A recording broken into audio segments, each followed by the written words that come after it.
going on. He also didn't get home until maybe an hour ago at most, so he's kind of scrambling last minute, pushed those sessions out a little bit, also lengthened the warm-up sessions. That's a good thing. But, yeah, Colt, going back to the surprises in qualifying, Millett was fastest for a while in the practice session. I think Kyle Terzak eventually took the top spot in the first practice, but Zach didn't qualify the greatest, but you see in the warm-up here, he's fastest again, so we should see some pace out of the 31 here tonight in the race. Warm-up is... what I was looking at... Go ahead, Colt. Oh, I was saying what I was looking at in the warm-up session was a couple of guys took off really quickly early on, and Zach Millett was one of them, but it seemed like as the track rubbered up and might have slowed down, some other guys were picking up pace and finding speed in the slower racetrack. With that said, it's time. We'll get to our starting grid. Austin Beers picking up the pole position in his number 64 machine. Lap time was 29.514 seconds, flanked by last week's winner, Kyle Terzak, short by 37 thousandths. Row number 2, it's Kyle Hardy and the 5 of Carson Quapple. Row 3, it'll be Jesse Sperling and Steve Durbin. Row number 4, Garrett Johnston and Zach Millett. Row 5 belongs to Brian McCann and Cameron Brownlow. Starting in the 11th position, it's the number 29 of Christian Strader. Casey Bentz will start in 12th. 13th starter, it's the 6 of TJ Majors. Will we see the aggression continue between him and Zach Millett? Time will tell. Brent Butler will start 14th. 15th, Kyle Campbell. Jason Nilgis rolls off in the 16th spot. Falcon Motorsports' Chris Mefford will start in the 17th position with Neil Quick to his outside in 18th. Todd Kleek would be 19th. Adam Pettit 20th. 21st, Timmy Schofield. Mike Koch will start 22nd. 23rd is Evan Vecchia. 24th goes to Dan Timmy, Dixon. what's up, my man? 25th starter, it's Josh Mears. Devin Aker will start here. 26th. 27th This starter, it's Kyle really Pendergraft. tough, Gavin Hinson, 28th. Matt Mormon, 29th. Slade Benish is 30th. Kyle White, 31st. Steve Luttrell, 32nd. Chris Harrison, 33rd. My channel is not showing Chuck up, Sweeting, so I have to 35th. manually switch that Adam on my Benefield, black box every 36th. time. 37th is That'd Matt be fun. Kopp. Doug Wysocki is 38th. 39th is Craig Bristol. Cody Wally and Marty Lindley shown 40th Vince, and what's up, 41st, man? but they have not taken to the starting grid, so they may not have made the field here tonight. Well, field already working down the back straightaway here as we get set to get things underway from Charlotte Motor Speedway. Try to survive. We're going to go racing as soon as they're back to the main straightaway. Not in clean air, you're pretty much smoked. Yeah, Charlotte's got some short parade laps, but just gets us to the action quicker. Mix up in the lineup. Oh, copy A little that. bit of a lineup Thank issue you. here, it seems. As we talked about Wally scrambling to get the admin duties taken care of here. They're going to go an extra lap here just to make sure we got it right. Testing, how's that? A little bit better? We had a couple guys almost get run over there on the... Everybody tried to get sorted out. I hope to.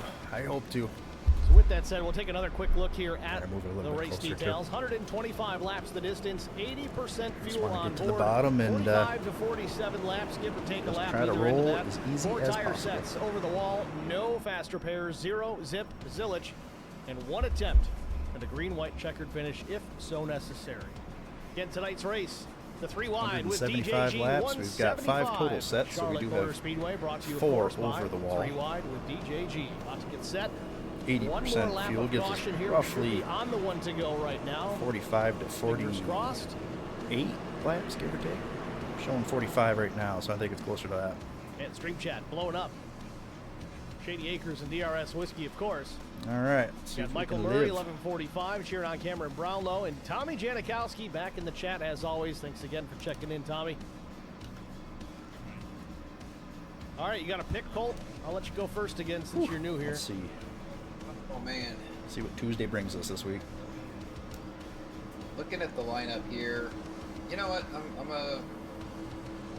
I don't know if this is a long shot or not, but I'm going to go Austin Beers. He just kind of appeared out of nowhere in the practice session and in qualifying and laid down a hot lap, so I'm going to go with Beers. You son of a puppy. All right.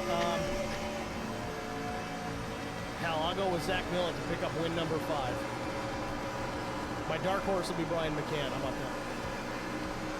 That works. That's your backup in case TJ and Zach find each other. There you go. Pace car in pit lane. Party with the green in hand. Ready to get things underway. There it is. Green flag waves, and we're underway from Charlotte Motor Speedway. Ooh, baby. Oh, man. Terzak, some connection issues through turn 1. Hopefully that man. cleans up. No way. Still Wow. got his foot in it, though. Side-by-side battle down into turn number 3 for the race lead.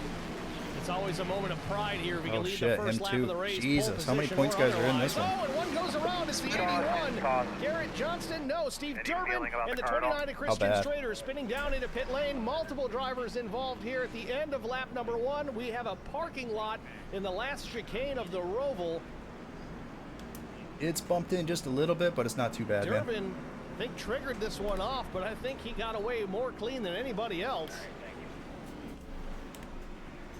Multiple drivers involved in this first yellow, and we are under that caution awfully quickly. Like motor. Oh, that's just unfortunate for a lot of guys. I see several bumper covers missing. Looked like a few guys were just running the road course. Coming out of the corner, there was nowhere else to go, so they just took that last chicane, trying to avoid getting in the grass, or excuse me, the AstroTurf. 15. Well, let's take a look at it. We got the replay queued up. Let's see what happened here. I think he might have lost it on his own. Yeah, back end stepping out here.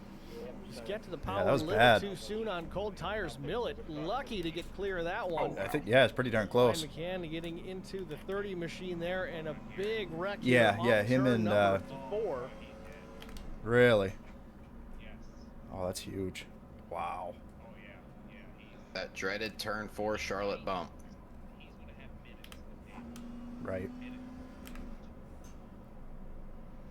I think he made it to And pit it looked road. like there was a, if my a relative was secondary accurate. wreck after the fact. Like everybody was trying to lock it down, and someone kind of skidded up and triggered a second wreck.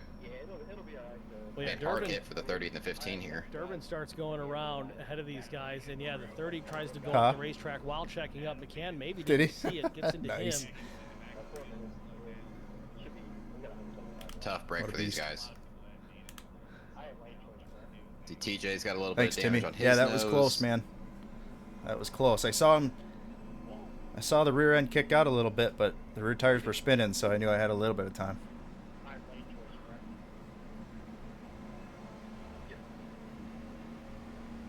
Big hits. Oh, man. And it all happened so fast. Almost looked like that wreck at Yeah, Talladega looking on at some of the cars, and a lot of them are just sheet metal damage, Sans tire smoke. I'm thinking. Well, and the worst part is it's not like you can just stab the brakes, because the car is so loaded up right there. You hit the brakes and it just goes straight. And so these guys have to just Gotcha. have a controlled slowdown, maybe lift out of the gas ever so slightly, but you can't completely lift and slam on the brakes, or you'll spin yourself out and cause even more problems. So you're just kind of along for the ride at that point, and hope the Wally. guy behind you can slow down just a hair more than you can. Eventually that accordion's gonna max out. Did seem like Jesse Sperling got to the Yeah, brake I've messed pretty with this hard there pedal, when that the gas happened. pedal, He a also lot with different opened up springs the and such, wheel and I as finally he have did it on a maybe really happy anticipating spot. what you're just It's talking about, really Colt, nice. For that to happen, went up the racetrack. course, I but then he forgot got which spring it a even little bit of was. Contact in that left rear from Brian McCann. Curious But to see if he would have been able to whichever keep it one, straight yellow- without that contact, but I guess we'll Yellow, never know. red, green, whatever it is. Day late and $1 short, unfortunately. I think Working. Zach Millett, he did a great job. He got a Yeah, little bit I of, hope of not, Timmy. contact there, but you know, he was I side hope by not, side man. with, I believe that was the 15, and when he hooked right, the 15 had to slow down to. But with at least avoid one of the that, guys and, behind me in points in this wreck, I the just 3 gotta shot up the track, gotta shot live. into the 30 and 30 into the 15, and then it was just on from there. Garrett Johnston and Matthew Mormon, two drivers with the most significant amount of damage in that wreck on lap 1. Still sitting in pit lane. Mormon went back down. He's only been I there got about a mute. minute, but Johnston has been there for quite some time now, a couple minutes already. Gonna try it again here. Hopefully that was a wake-up call for Clear this the field. bottom. Settle down, boys. Get some heat in those tires. Air pressure's up. Then it's time to push. Yeah, if their adrenaline wasn't pumping already, it is now.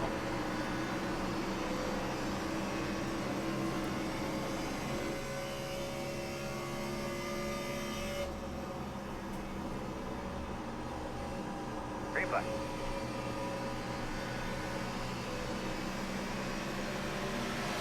Terzak had the nose out in front when the caution came out, so he restarts as the leader. But sir. Carson Quappel really pushing the 56 down into turn 1.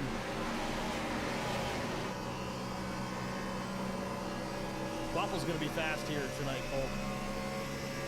Oh yeah, this is something Oh he's yeah, already he just left. comfortable in. Shit. Charlotte is a track all these guys have a lot of laps on, but confidence, man, that's almost more important than really Got to anything kind of else. If survive you pace feel for good showing up at a 10, track, 11, 12 that can laps. help you A lot of guys should fall off. miles better. So, especially showing up in clean air. I know he didn't have the greatest race at Michigan last week, so we'll see how we take. Well, looks like he might be already looking for the lead, letting Terzak know he's there.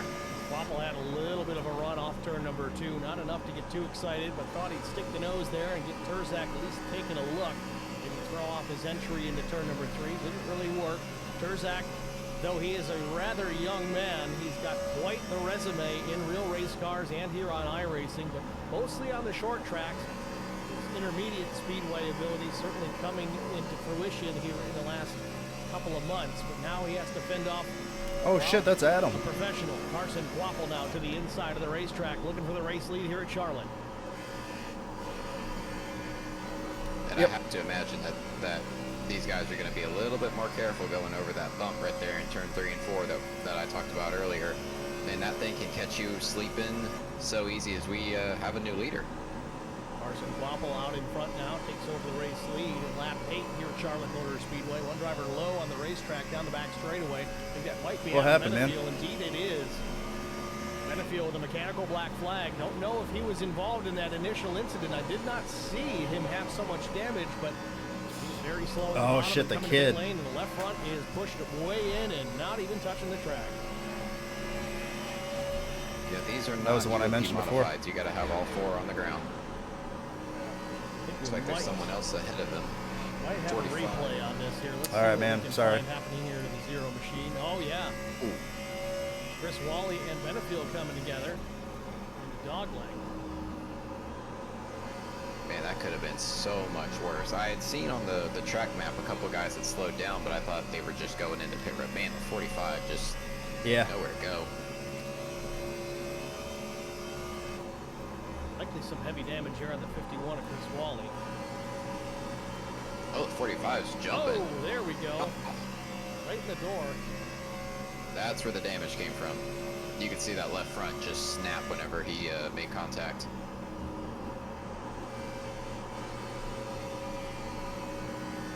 I think these guys may have just kind of panicked. They see them up in the dog leg wall there, knowing that this isn't actually grass. Still Oh, that curve is still airborne. there. Oh. What do they say? The rule is you go right for them? You aim where they are, not where they're going to be. Meanwhile, Quapple continues to lead, almost a half second back to Kyle Terzak. Austin Beers to third. Beers, of course, the pole sitter here tonight. Zach Millett, though, marching to the front. He's up 4 spots.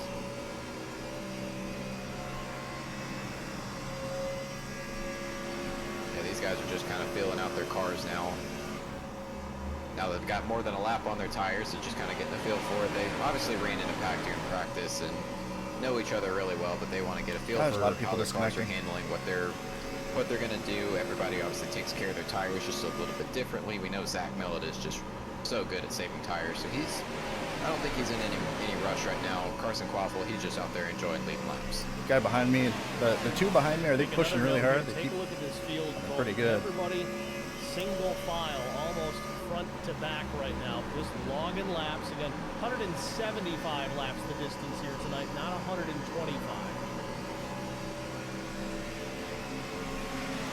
Sounds like one long night. Could have swore I saw 125, but I've missed it before.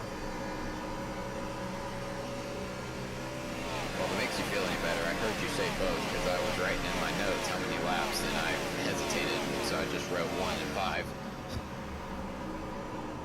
Well, it says it right in the name of the race, so there you go.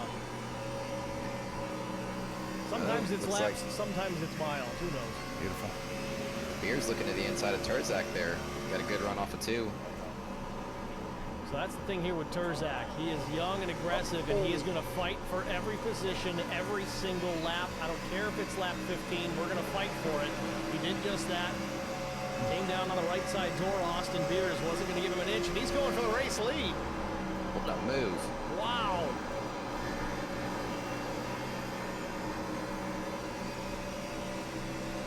DRS Whiskey in the chat pointing out 17 of Evan Vecchia up 10 positions from 23rd, capitalizing on that lap 1 incident.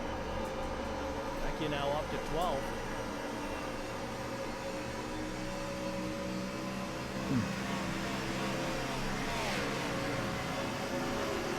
It looked like a lot of fast guys were taken out in that incident because it happened around P8. And that's kind of where the guys that are usually good on long run pace typically qualify. And so definitely taking advantage of several of them being knocked out or receiving damage early. Right.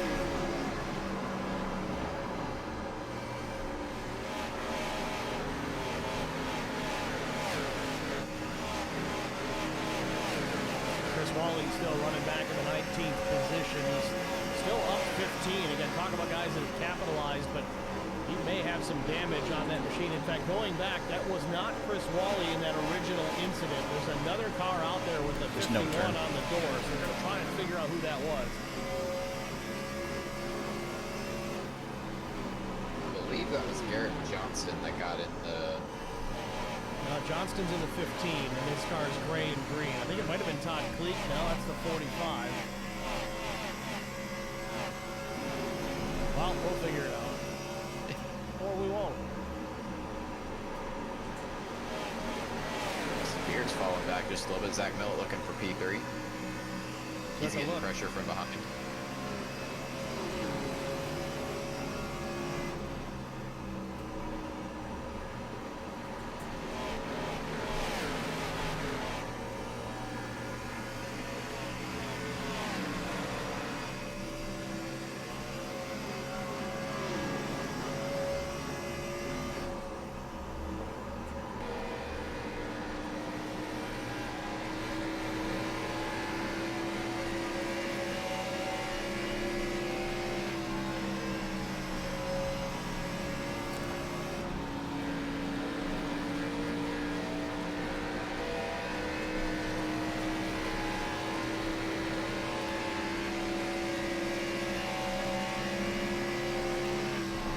Yeah, it's really hard to pass. It's almost damn near impossible, it feels like. So, I don't know.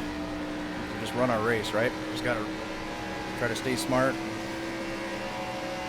Big picture. Big picture. What do you think, Cole? Is Millett just kind of sizing up Austin there, giving it a go a couple of times to see what he's got? Yeah, I was just thinking about that. I'm wondering if maybe Austin Beers might have been trying to save a little bit of tire, realizing we still got 28 laps enough to catch the 5, and just kind of backing up the pack a little bit. And Zach Millett's letting him know, like, hey, if you're gonna do that, let me by. And because you see several other cars just bunching up right behind Zach Millett, so looks like Austin Beers might have picked up the pace just a little bit, realizing that if it was either going to be stay where he is, give up 1 spot, or give up 5 spots, and I think we both know which of those he doesn't want to do.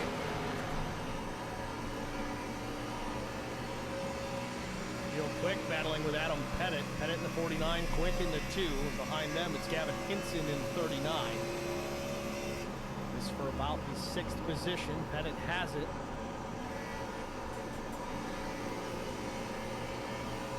Speaking of people not afraid to make moves and fast on all tires, old Neil Quick. Quick's just happy we're not at a super speedway. He did not like those. Hinson now to the inside through the dog leg.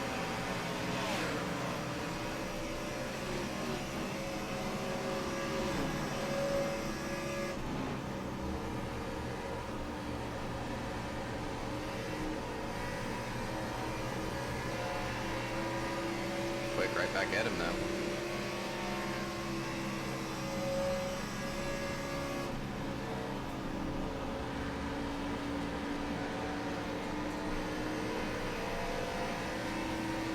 You know, Steve, though, what has made this racing so good? Oh, as we see Neil Quick just disappear for a second. Yeah, it's a big copy. What has made this racing so good, aside from just the talent that all of these guys have, the skill level in this group, you look out those tailpipes and big checkup. 36. That could have been bad.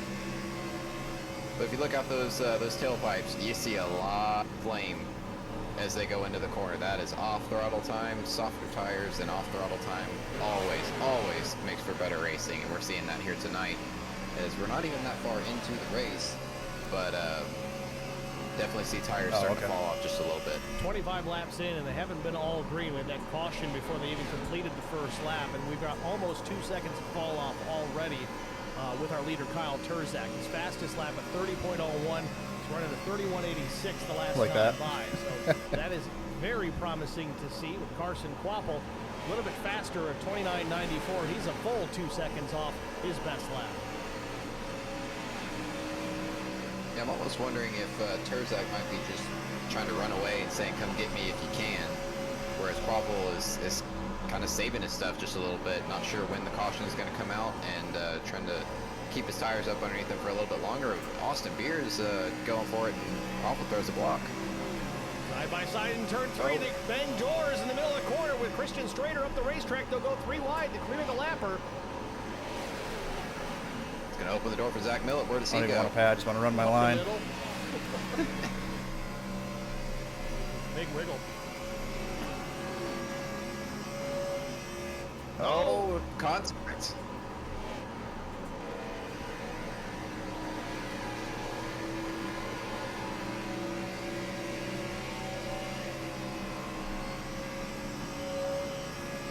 Maintains the spot. Now that Zach enters the picture here, applies pressure to Austin Beers, so Austin now on defense. Shady Acres was saying, oh, I think they're just riding and logging laps. Well, second, third, and fourth, they are not doing that. 64 working that outside lane, trying to get a good run off the top. We saw him out of 4 get a good run. Looks like he's going to get another one, jump inside here into 3. Do they give room this time? They didn't last time. Big checkup for Austin, trying to pinch him down, crosses him up a little bit off turn 4. Millett closes the gap again, but Quapple hangs on to it.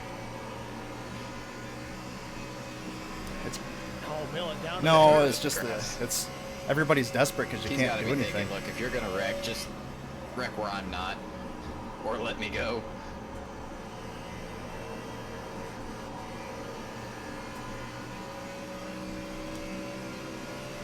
These two still going at it, not giving any room.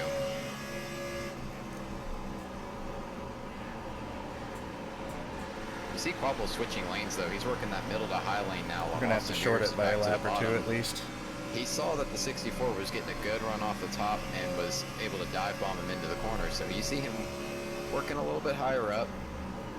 Got to lift a little early into the corner, but you can get back in the gas quicker. Not as good for your tires, but you see him, he's gapped probably an extra 4 or 5 car lengths to what he had just running that middle lane. See Austin Beers back down to the white line, white and blue line, I should say. I think Austin's just trying to run the opposite lane of what Quapple is to keep a little bit of clean air on the nose of his number 64 machine. It's quite honestly a mistake thing. You know, you just gotta wait for somebody to hit the wall. You see Zach Millett though, just running in line with them, able to maintain.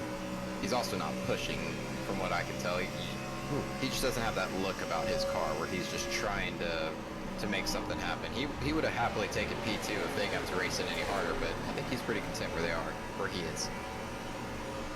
Real quick back in 8th now, trying to fend off the 93 of Slade Benish.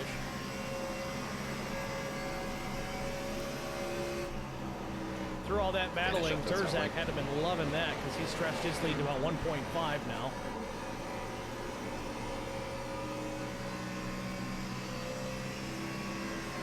Yeah, especially if he did burn his tires off a little bit more, he needs them to be fighting as much as they possibly can. It's all them out.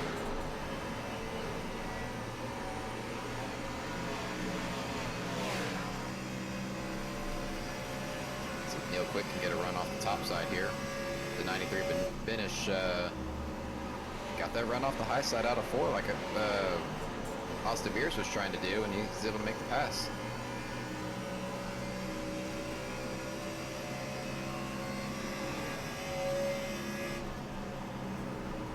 We give a call to TJ Majors here as he continues to run down the top 10. Even being involved in that first lap incident, didn't take too much damage, if any, but he's doing okay. A couple of spots up from where he started and plenty of race to go. But you know, Steve, his car doesn't look that bad either. Because you and I were looking at it, he took a couple pretty significant hits, but I don't see hardly a scratch on him.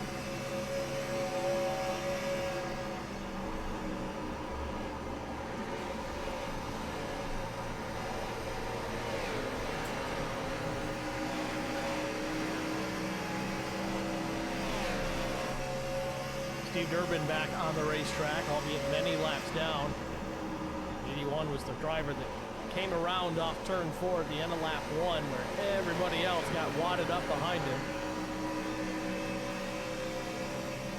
You see him, he's got a little bit of nose damage. It's miserable.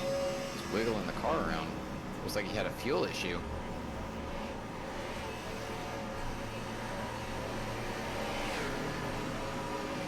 He's not out of it though. He's staying, keeping his foot in it. Felt like I did that on the straightaway. Didn't pull him back worth anything.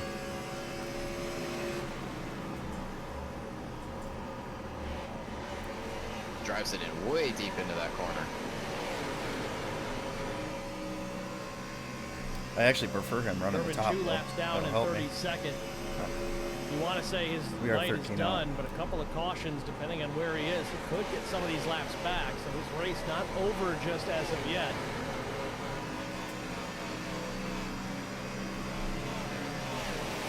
He passed him like he was standing still. It's almost like he's got fresh tires. He is flying. Well, Durbin did pit at lap 30 about 6 laps ago, and it appears he did take 4 fresh tires and bolted them on. So there's that differential in speed that we talked about. It was about 2 seconds of fall off, at least for our leaders. And it's still growing, Colt. Turzak's slowest lap Yeah, I so like far, that, 'cause it's 32 still and 11 the last time by, so over 2 seconds of fall off to this point. That abrasive Charlotte surface. TJ Majors letting 81 go. Yeah, I'm curious if this is going to kick off a bit of a pit road cycle here. Seeing how these guys have got to be seeing how slow these old tires are compared to the fresh tires. I know they only have 4 sets, but they're coming up on a fuel run, and you know, these guys further back, they might want to look at. As long as it doesn't mess up our final numbers. To leapfrog a few of these faster guys up front, try to get some ground built up. Speaking of tire fall off and lap times, Kyle Turzak talked earlier in the race how he is leader just hit the wall. aggressive and hammer down every single lap. Well, unfortunately, it's starting to hurt him now as Quapple has cut that lead down to just under 0.6 of a second. It was 1.4, 1.5 not all that long ago. So the grip going away on the 56. And now that Carson Quapple's out in that clean-ish air, he's away from the 64, dragging him back. You see him, he's just chomping at Turzak. Zach Millett and Austin Beers back at it again. Millett really trying to get a side draft. I don't think he was alongside the 64 far enough to make it work.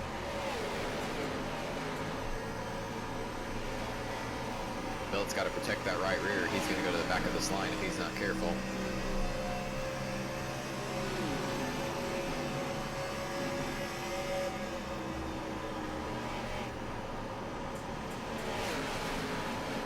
Probably 5 to 8 laps away from some green flag pit stops. We said that fuel window 45 to 47 laps. That's a miracle. We're gonna have a few caution laps to start this one off, so that extends things out a little bit. These two still side by side, not giving up. This is the battle for third, but we have a battle for the race lead as Quapple takes a look and goes to the bottom of the racetrack and swiftly takes the top spot. Maybe a crossover from Turzak, maybe not. Quapple clear, back out in front as Austin Beers gets the wall as Millett gets clear. Man, a lot happened in that one corner. Yeah, it looks like Millett might have just kind of cleared himself off the nose of the 64. And then Carson Quapple, by the same token, looks like he just dove into the corner and spooked the 64. I'm sorry, not the 64. Spooked the 56 up just a little bit, and Quite a bit. was able to just drive in there, slide up in front of him, and take the lead. That was a good move. So nearing the end of our first fuel run here at Charlotte Motor Speedway, Carson Quapple back out in front. That's Turzak, Copy. Zach Millett, Austin Beers, Stay in Adam high, Steve. Pettit, Gavin Hinson, Brent Butler, Slade Benish, Kyle Hardy, TJ Major is the top 10. Change of position here is Hardy, I think. No, Slade Benish is now on pit road. Coming a little bit early, trying to undercut these guys, pick up some Steve's track got fresh position. tires.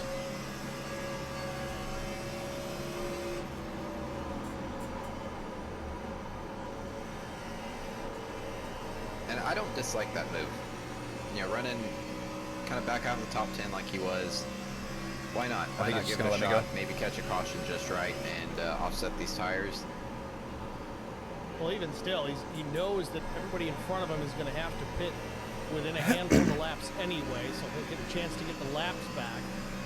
And it may put him in a better position if he can go out there and run a couple of hot laps, 2.5 seconds quicker than everybody else. All right, Austin's pitting right. I think one more.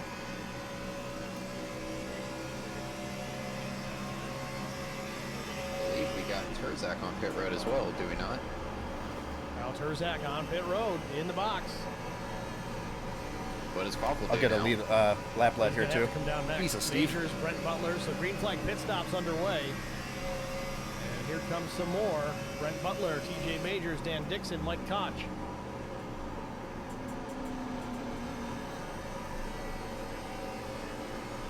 Zach Pitting right Miller here, guys, shot pitting right out here, of the Steve. cannon. Bill at about a tenth and a half quicker than Quapple the last time by. And here comes Carson. Austin Beers will come down with him. Millett stays on the track to lead a lap. Yeah, Carson had to come down this time. If he waited too long, then Terzak would have Got it, definitely undercut him and taken the lead back.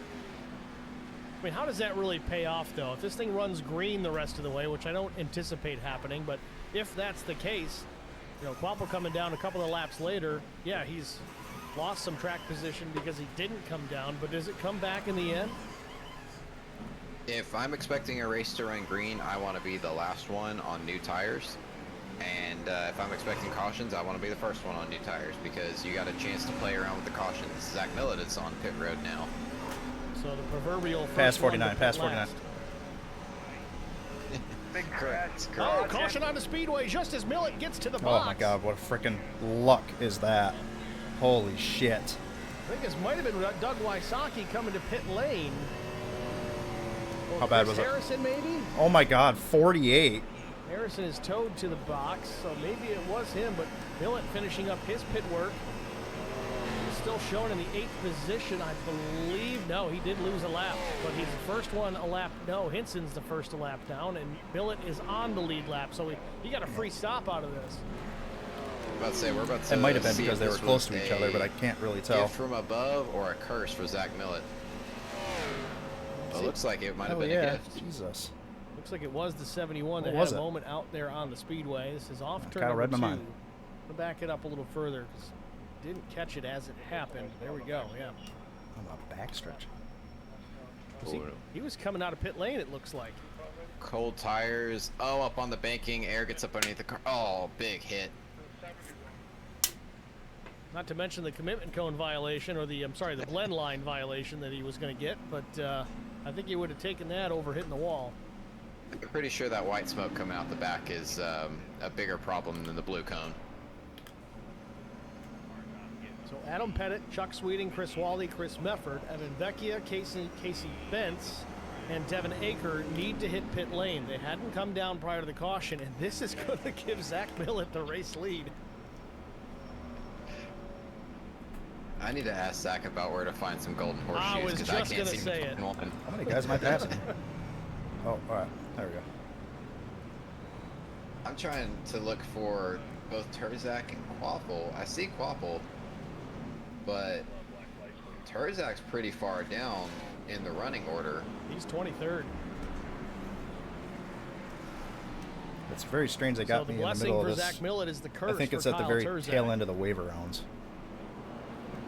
Oh, Yeah, it's Jimmy, this is Millett nuts, just dude. drives right past him.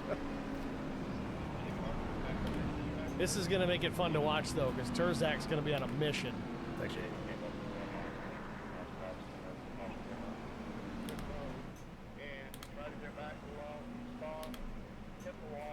may end up with an extra lap of caution here just to try to get everybody set. This tends to happen. I wasn't admin caution too. Got a big pack of cars and a green flag pit cycle interrupted by Should a yellow. be wavering ones, I think, right?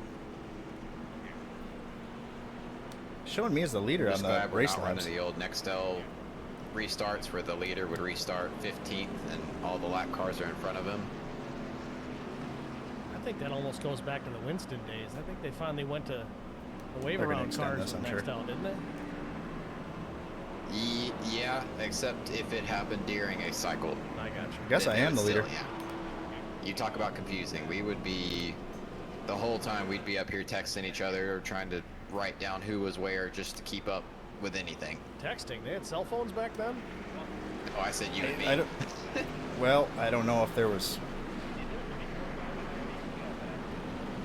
Yeah, everybody's Did still he- trying to figure out where they are because Terzak's right behind Millet. But Millet is I'm being gonna run hard scored enough the to stay leader out right front. now. Hopefully, hopefully. Is Terzak going to get a wave No, around? these guys aren't fast. I'm gonna try. I know Adam's Chris Wally's fast. probably throwing a fit at the moment trying to get this whole thing sorted. Surprised they didn't extend Well, this I mean, yet. iRacing handles some of it. Carson had EOL.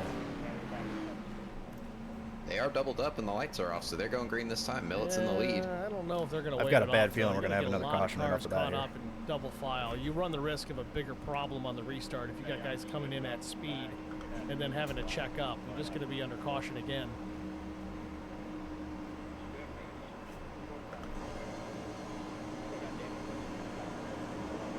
Oh, they almost had a big wreck on the backstretch. Top of the screen, a couple guys nearly didn't get on the brakes. TJ was close to being involved in that.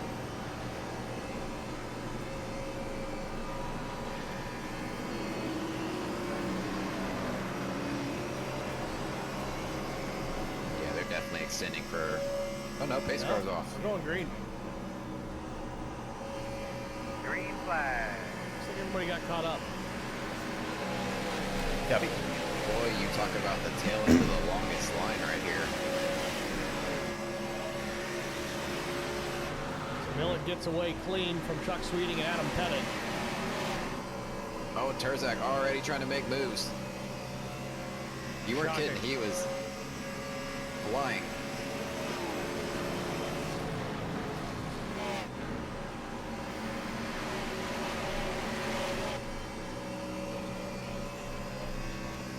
Who said that? It was that. Terzak still 23rd, though, and not on the lead lap. So he just wants to get into that lucky dog position if the caution were to come back out. He's got one more car to pass. That's the 03 of Kyle Campbell. Yeah. He's right alongside. Oh, trouble. There's the caution. Don't we get a yellow out of this? Dan Yeah, we're Dixon good. going around All right. to the apron and no yellow. Oh, Wow, that was a great job Terzak's locking it pounding down. the steering wheel right now. He got by the 03 too.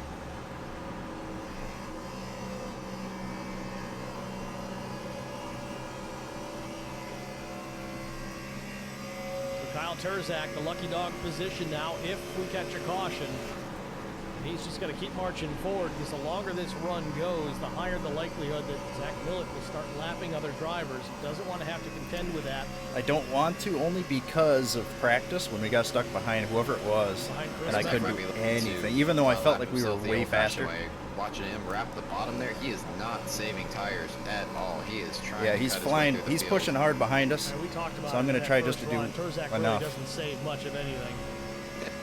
Amen to that, Timmy. He's This is the first time all night he's Fast but really not been kill in the stuff, dirty right? air, though. doesn't seem to care. Air? What's that? Is it too much to put the Carson Hocevar badge on Terzak for the IROC Challenge Series? I mean, the cars look similar. He just needs a red number. Closer he gets, the harder it'll be for him anyway. He clears the 51 of Chris Wally here. He's got open track ahead of him to get to Pettit, Sweeting, and Millet. So now you just focus on lap time.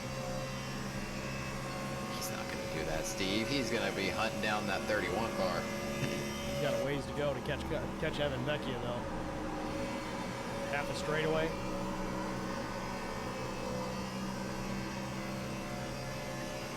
It is wild to see the back. I wish Carson saved his odds, like when he streamed on Twitch and stuff. Just a handful of laps.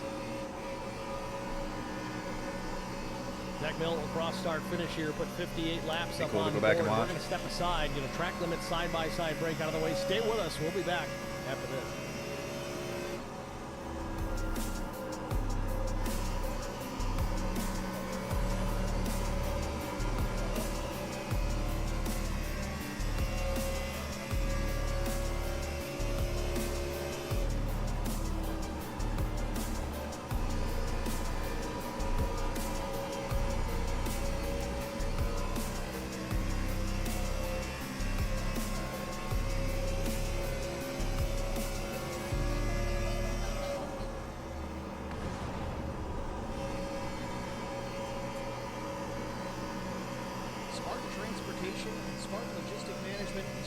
He's going to be right in that bubble where he kind of gains and loses, gains and loses.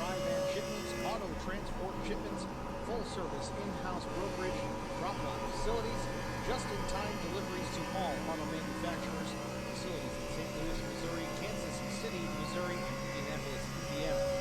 Smart Logistics LLC, proud sponsor of the IROC series. Kyle Steffens, UMP modified and Silver Crown driver, and William Gundick, World of Outlaws Lake. Visit us at smart-logistics.net or find us on Facebook.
They're running up. Need insurance coverage that's built for speed? Frank Yea's office in South Charleston has your back. Whether you're blazing down the highway, protecting the home you've built, or setting up a legacy for your family, we've got the coverage you need. Auto, home, life, fast, simple, and made for you. Scan the QR code on your screen now to explore all our services and start a free quote today. Lock it in, save it for later, or call us at 304-744-7700 to get started.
We're at the point now where we're going to change tires if caution comes out anyway. Back at Charlotte Motor Speedway, 3 wide with DJG 175. 66 laps on the board. Zach Miller continues to lead after a significant All right, gift. good. I looked in my mirror and everybody was gone in my mirror. just as Millett got parked in the pit box. Was the last car on the lead lap at the time, but everybody ahead of him hadn't pit yet. So they all had to come down, take their tires and fuel. Millett inherited the race lead and now defends it against Adam Pettit, who's actually running him down here, Cole. Yeah, we talk about Zach Millett getting a break, but let's talk about Adam Pettit and Chuck Sweeting here. Sweeting's up 32 positions, Pettit up 18, and they were coming on the pit road, I believe, like roughly the lap before the caution came out, so this landed in their favor too, and they went from mid-pack to battling for the lead and staying with Zach Millett. Yeah, Chris Wally in 4th, he's up 30 spots. Chris Mefford in 5th, up 12.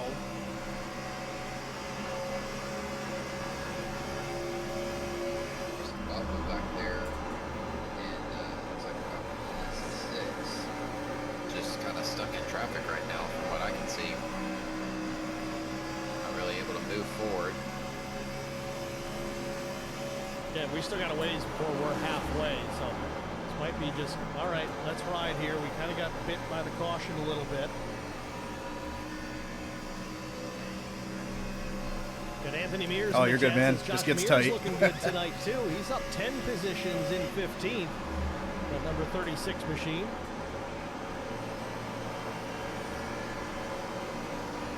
Yeah, I was watching, Need this baby to be like 3 lanes wider. Mears battling with a handful of guys. Tight racing, tight, clean racing, and doing a good job hanging out there. Guys in his position definitely just Yeah, we're all trying fighting. to learn what they can do later. The track's laying down rubber. It's going to change over time. Like we talked about, it's a long race, and best thing you can do is just kind of feel it out. Maybe you'll have something for later on. Now we watch a battle for the 9th spot. Austin Beers and Tim Schofield side by side.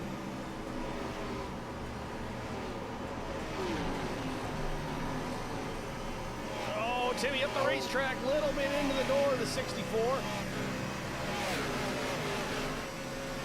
And Austin has not let anybody have any air on the right side of their cars all night long. He has been down there just enough to take the air off of them, get him real loose below him, but man, he does it too much. He's going to bite it one of these times. Look who's waiting in the wings. Waiting. He's not waiting. He's right there. Timmy up the racetrack again, trying to keep it off the door. Schofield got the left sides, I think, right on that paint, that white and blue line at the apron of the racetrack. It shot him up a little bit. Did a good job checking up to keep from running Austin up the racetrack, but now he's going to lose this spot instead of taking a position away as TJ Majors gets to the outside. This is now the 10th position. I think we've seen that all night long too. If you've got 3 or 4 cars in a line, if you don't get that position taken in 1 or 2 sets of corners, you're going to end up losing ground. As you see Schofield, he's losing another position. Yeah, you've really got to plan your attack appropriately. If you've got a really good run, you kind of have to take it and see what it's going to give you. You're not going to have a whole lot of opportunity to get 2 or 3 or 4 cracks at it, especially if you've got a trailing car that's got similar pace, because they're going to run right to the back bumper and possibly take the spot. That's exactly what happened to Tim Schofield, and now he's lost another here to Devin Aker. I wonder if TJ was watching that battle trying to figure out the best way around Beers too, because we've watched him. He's done a good job. Beers has a good job of defending his position tonight, just by, like I said, taking the air off of people's doors. And I'm wondering if TJ sat back there like, I can't pass him on the bottom. I've got to find a way around the top, or I've got to move him. Something's got to happen. You see him not immediately attack.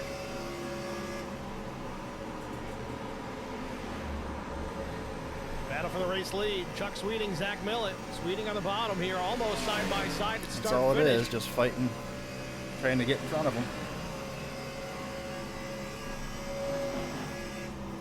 The side draft into the corner.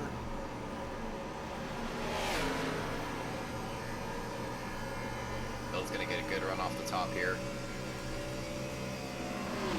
Here's the situation too. We've just been talking about this. Do you make those attempts to pass? How many tries does Chuck Sweeting get before it opens the door for Pettit to take second away? He's right there on the back bumper. Well, and back to Schofield, while we're watching the battle for the lead, I was watching him the second to last dive he made trying to get past Austin Beers. You could see just the way the car's attitude was, that he was getting impatient. He was driving it into the corner. He was trying to throttle up early, slide up in front of Austin, and it just wasn't working. And the last time, he really buried it in the corner, and you just saw him have to get out of the gas, have to lift. And like I talked about in that first caution that came out, when you lift and hit the brakes, that car goes straight, and you've got to make sure that you have complete control whenever you make a move like that. But you just see him running out of patience, and obviously it didn't work for him, and looks like it's not working for Sweeting either. So he falls back to third, and Pettit takes second.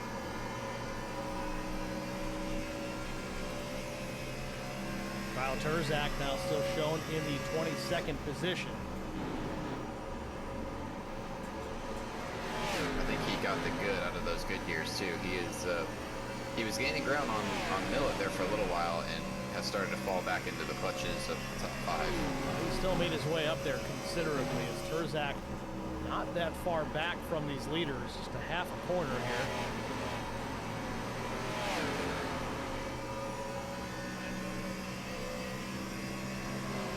But I think you're right there, Colt, though. He has burned them tires off just a bit. A 32.08 his last time by, and Chris Mefford up the racetrack. Oh, wow. More door banging off the corner.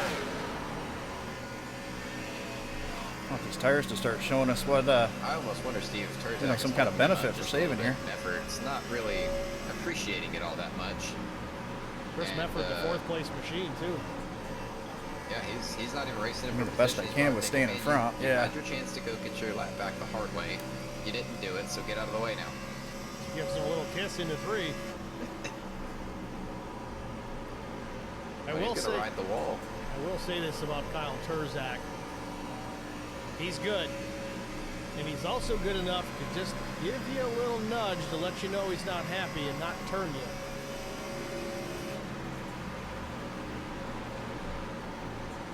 Well, he's running on track, roughly where he was early on. He led laps early, but before he led 15 those laps, laps he was out. kind of hanging around the top 5, right around where Mefford is now. He's racing around the guys that he would normally be racing around. And Steve, you want to know what one of the most frustrating things in the world is? To race around the same guy over and over. Well, we got a and good neither one of gap you out can the get back. away, and especially when one of those So we cars might is just lap go down. like the lap after. See how much patience Chris Wally has with Turzak here off of turn number 2. I don't know what they're doing.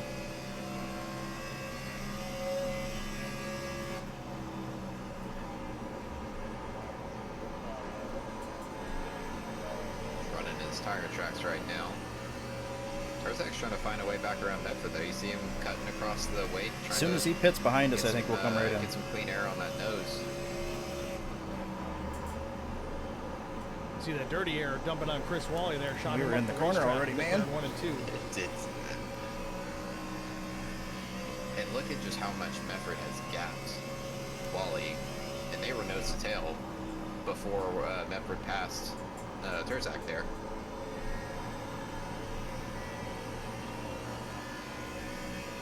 And it might not seem like much now, Steve, but when those pit cycles come around, I mean, half a tenth to a tenth on pit road is massive. Wally looking to the inside here, just poking his nose in, letting Turzak know he's there.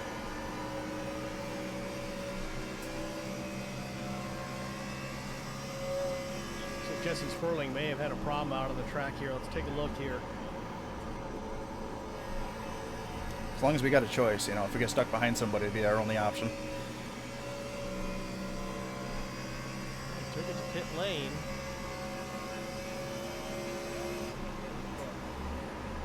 And has left. So Sperling taking it to the garage, it seems. Something amiss there on the 30 machine. He was involved in an incident. He's multiple laps down. Something not quite right with the 30.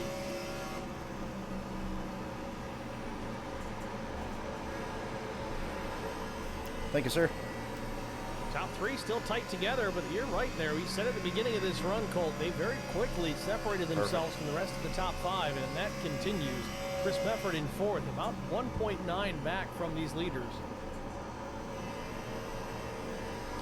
these guys early on just decided, hey, let's work together. Let's stay in line. Let's not pressure each other too much. Just run our lines and see if we can't get away from the rest of the pack and then sort it out later on.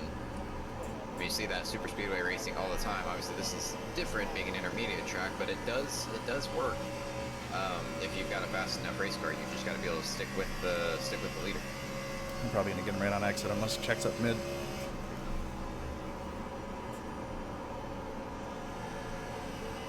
You'll see Pettit has taken over the second spot. Sweeting now back Beautiful. to third.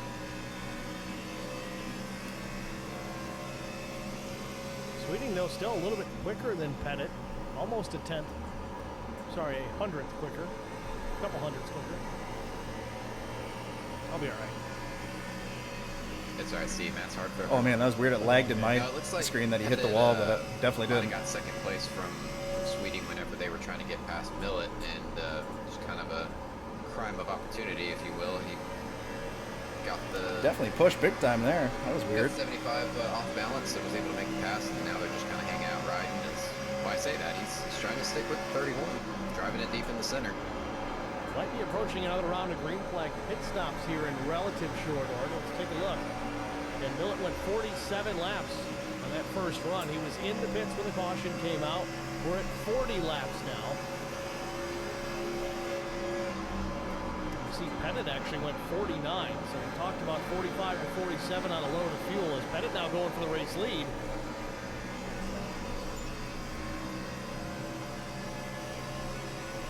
Just a little bit too high though. Millet running the middle line. Sweeting just trying to figure out who's going to be faster off the corner to push that person down the straightaway. Or, oh, it looked like he thought about going 3 wide there for a second. Thought better of it. 89 battle for the race lead. Adam Pettit, Zach Millet. Millet up top in the black and red number 31. Millet gets the wall off turn number 2. Chuck Sweeting's going to go up the cut. He'll take advantage. He'll take the second my reference spot, and gone. now he challenges for the race lead. It is gone. Oh, it looks like Pettit lifted trying to see what was going to happen to the 31. And Sweeting said, thank you very much. I will take the lead. Millet trying to tuck in behind the 75. Not enough room to do it. Sweeting about put him into the quad wall there. Millet loose into the corner. Millet really loose on entries. TJ Majors comes to pit lane. Millet and Fence again. Something amiss here on the 31. I don't know if he's burning a right rear tire off that thing.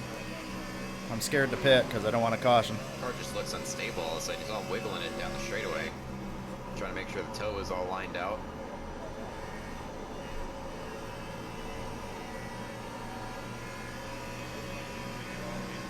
Probably trying to figure out what happened because he was, what, 2 seconds ahead before the first round of pit stops came in, and now these guys who've gained, combined almost 50 positions put together suddenly passed him, and he's probably scratching his head trying to figure out where they came from.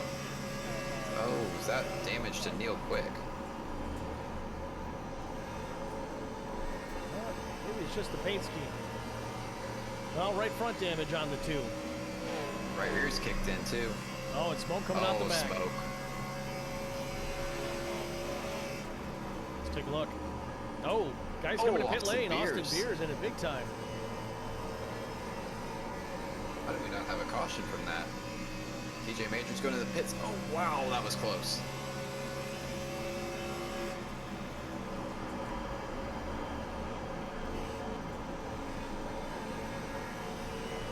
Beers in the pits.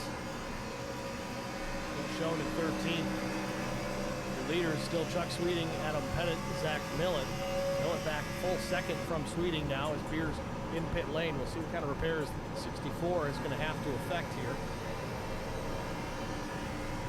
Or if any. Got him in the right rear. He's going to head back out. No, but Schofield's got some nose damage. Just piled right into the back of, I believe that was Neil. I'm coming next lap, Danny.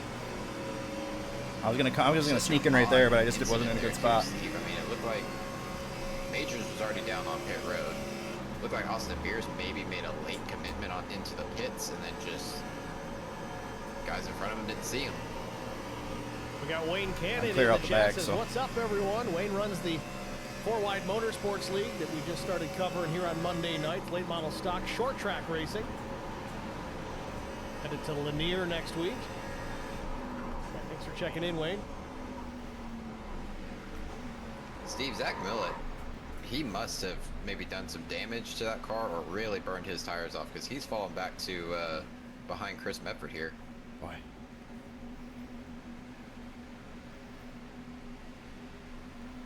I mean, he doesn't have a flat tire at this point. He'd have that meatball flag at this point, but maybe he's got a lot of heat into that right rear, just kind of laying off the pace here, trying to cool it down. But here he comes to pit lane. Finally had You enough. gotta figure something out, bro.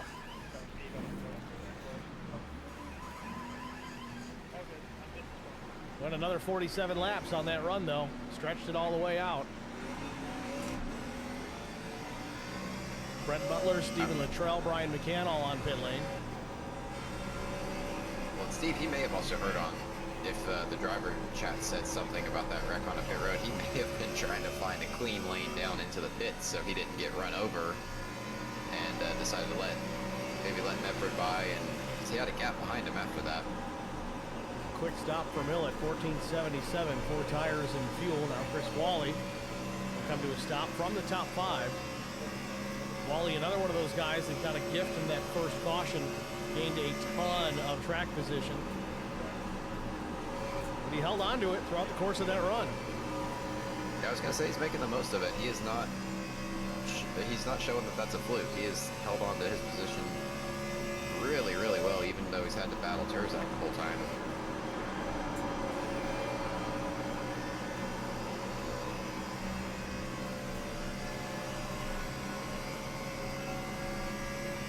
Adam Pettit into his pit box.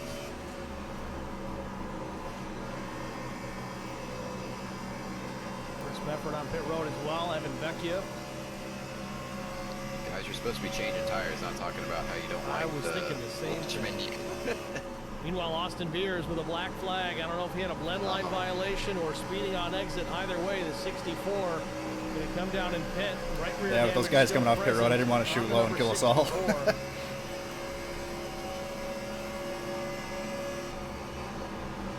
Not a 9-hitter, Steve, but at this stage of the race, it's going to be tough coming back from that. Chuck Sweeting, Casey Bentz. Bentz finishing up, Sweeting finishing up his stop.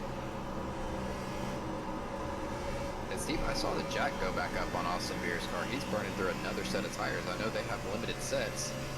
Maybe he, in some frustration, forgot to check his tires. Or it could be the dreaded iRacing glitch we've seen rear its ugly head a couple of times. Wayne Oh, you're Cannon good, asking man. you about You're Christian good. I Strader. appreciate you. Colt, I believe All right, Strader TG's, was how many involved laps? in that lap 1 caution, that massive crash off turn 4. Number 29, which should have a Reese's Pieces logo on the hood.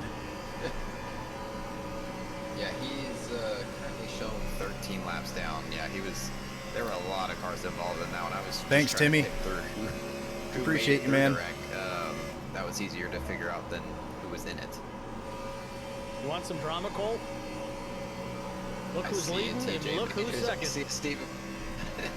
Oh, don't have to worry about that. Wow, what a hit cycle for TJ. Briner Racing 14 in the chat from FWM as well. What's up, guys? Also here from Oh, man. Thanks for checking in, guys. Yeah, so TJ Major's out in front, but yeah, he smacked the wall pretty hard there off of turn 2. I don't know if he realized that Millett was in the mirror. He says, all right, time to gear up. These guys have had some bad blood the last handful of races, and now lap car involved. Majors down the racetrack as the 13 was not on the lead lap, and we don't get a caution. Kyle White is to the outside of the 6 as Millett will retake the top spot. Oh, man. What Jesus, just Timmy, good thing you happened? didn't leave, huh? I was just going to say what just an gonna- amazing pit stop TJ would have had to have, and he's got damage on the front end and the left rear. You can see it crinkled in just a bit. And I would imagine there are more exhaust fumes coming out of his ears than out of those tailpipes right now. He is not going to be a happy camper. Really hoping to watch those two fight it out, and unfortunately, Lady Luck deals a bad hand. How much did Carson fall off? Like, I'd say after 15 or 20 great, laps. but Did he you fall know- off pretty steady? You know, Steve, considering the bad blood they kind of have at the moment, maybe we got Yeah, good timing. that they didn't have a chance to race it out tonight. Two really fast cars. To steal a line from Harry Hogg. I think it All right, would've I'm been just going to better do if the he old corrected Adam the car. Benefield and roll that blue. It Let's was. take a look Yeah, it what was happened kind of. just a moment It was ago scary with because I Kyle didn't know White. if they were going to come back up ahead of me. And TJ Majors. Majors was trying to put him a lap down, another lap down, or just a lap down. Either way, Majors was the leader here off of turn number 2. Lots of Just a time moment then. ago. We gained all that on pit road, White huh? gets the fence.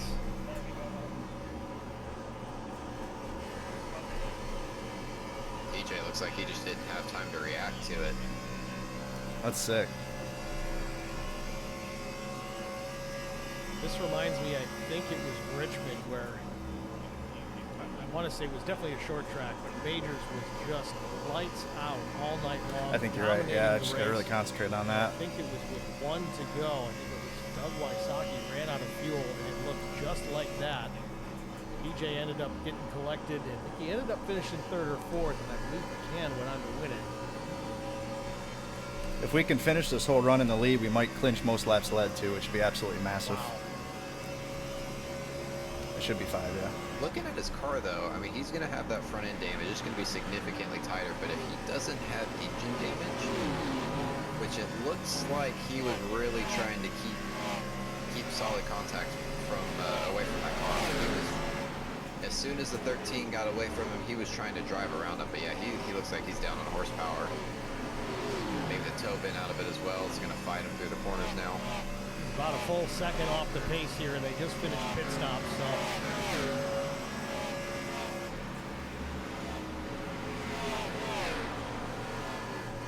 That's such a frustrating situation for him. I've been in that exact spot, running so good. Have a really good pit stop and caught up in something you shouldn't have been. Billick still leads now, but Quapple up to the 2nd spot. Yeah, he's pushing Speaking real of hard. good pit stops, he was hanging around the back half of the top 5, middle of the top 10. Cycled up to what would have been 3rd before TJ Majors had his issues, but here he is in 2nd. Adam Pettit, Chuck Sweeting still P3 and P4 as well.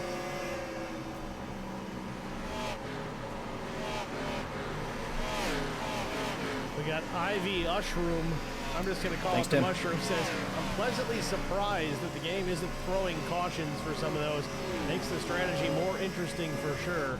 First of all, it's not a game. But yeah, it is interesting. iRacing does seem to be kind of picky and choosy, much like NASCAR, so I guess it really does make it like a sim. It is realistic, I will say that. No, iRacing has been very, very bad on their consistency, so yeah, I guess it is realistic.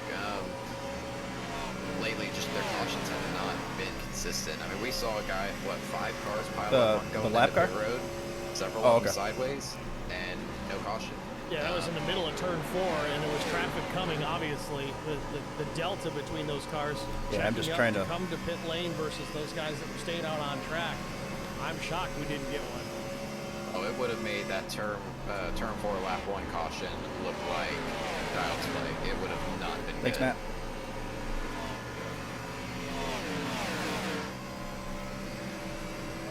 Now, I would agree that maybe the issue with TJ and the 13 could have got away with it. They were off track. I would have liked to seen a caution thrown there, but they were out of the way of traffic and they kept it down until they got back up to speed. Battle for second, Carson Quapple, Adam Pettit. Quapple has lost about a second plus now to the race leader, Zach Millett, as they're going to go 3 wide with Doug Wysocki at the top of the racetrack. Sorry, that's Tim Schofield, top of the racetrack. Oh, that was tight off before. So I want to ask this question, Colt. You're more attuned to racing, especially on ovals, than I am, because I just don't really do it hardly at all anymore. But is it possible that Quapple, given the tire fall off and how important that is here, is he saving right now? Is he trying to stretch this run out, save a little bit of fuel, of course, but also taking care of the tire in the meantime, knowing that Millet and him are relatively on equal footing as far as pace?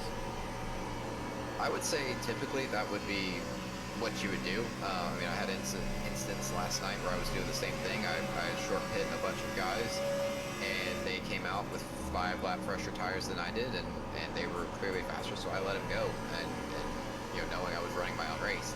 That being said, though, running side by side with a guy is going to take laps off your tires faster than anything else will. So I don't know if he was just trying to posture up to the 49 and pet it, or maybe actually racing him, or decided that maybe I'm not quite. All right, I'd back right away now. from the Now TV he slowly could be before you going shut it off, into just in fuel case. tire saving mode after he lost P2 there.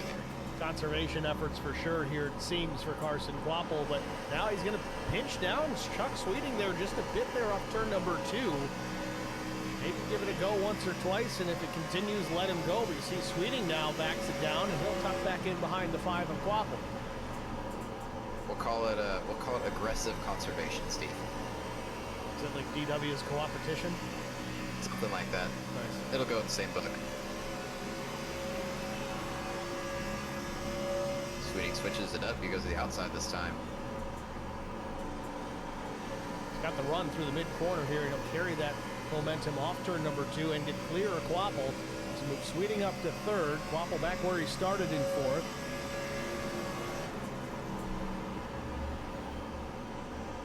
Millet in some traffic, and look who's on the back bumper. Yeah. It's Kyle Terzak. I was about to say, we haven't talked about Terzak here in a little while, but yeah, he is right up the bumper of Zach Millet.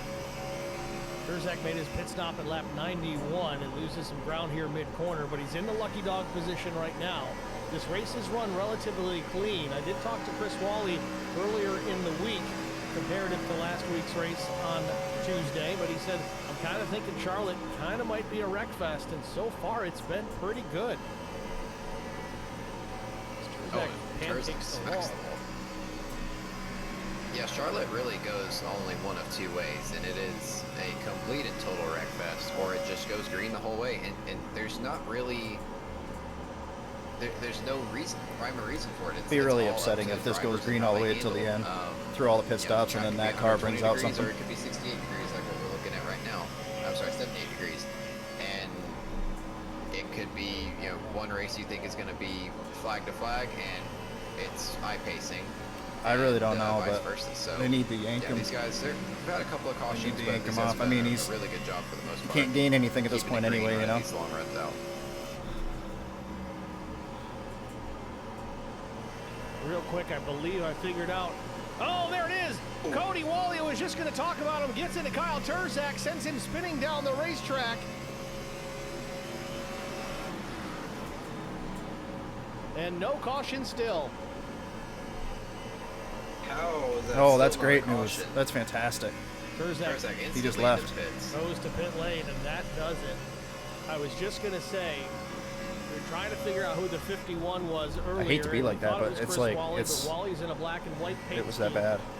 But it's actually Cody Wally. I think this is Chris's brother. It's a very small one in that first 5. It's The a opposite of 151. great. And unfortunately, Cody involved in another incident here that takes out what could have been a contender if Terzak was able to get back on the lead lap. But all that out the window. Terzak in pit lane with some pretty heavy damage. Perfect. Also want to make note, Austin Beers Need this taking guy his just to car go. through the garage. He is officially out of the 3 wide with DJG 175.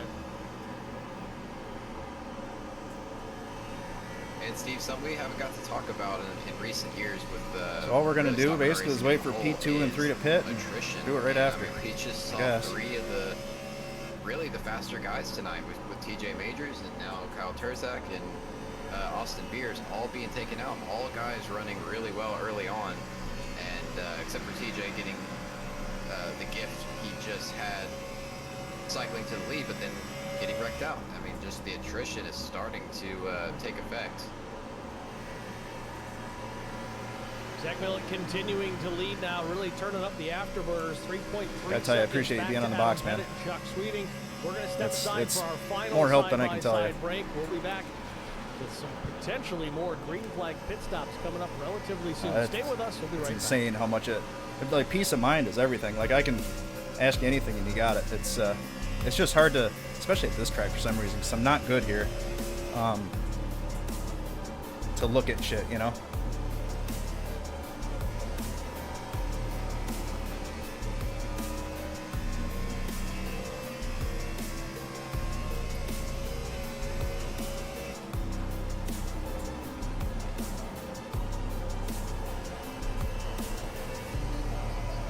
I'm surprised. Mine does. I've got it right on the bottom of mine. Smart Logistic Management is your one source for all your shipping needs. 53-foot dry van shipments, auto transport shipments, full-service in-house brokerage, drop-off facilities, just-in-time deliveries to all auto manufacturers. Yeah, it'd be great. Missouri, and Indianapolis, Indiana. Honestly, just for like the morale, like personal morale, if anything, to me. Like after last week, me just blowing it, you know, just one of the worst things I've done all year. It made me feel like a pile of shit, especially doing it to Adam. I really hated myself after that. So.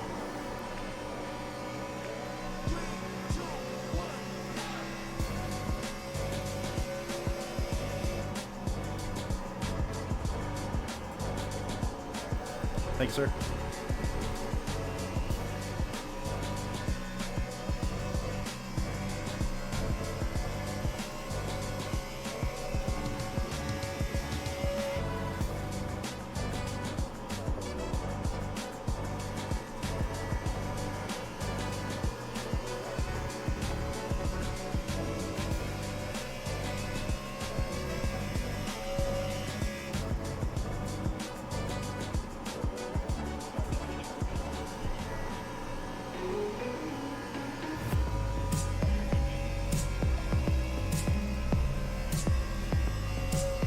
Turn the auto fuel off just for the record.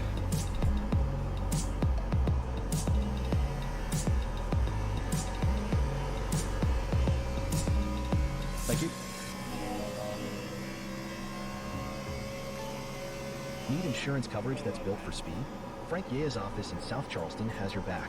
Whether you're blazing down the highway, protecting the home you've built, or setting up a legacy for your family, we've got the coverage you need. Auto, home, life, fast, simple, and made for you. Scan the QR code on your screen now to explore all our services and start a free quote today. Lock it in, save it for later, or call us at 304-744-7700 to get started.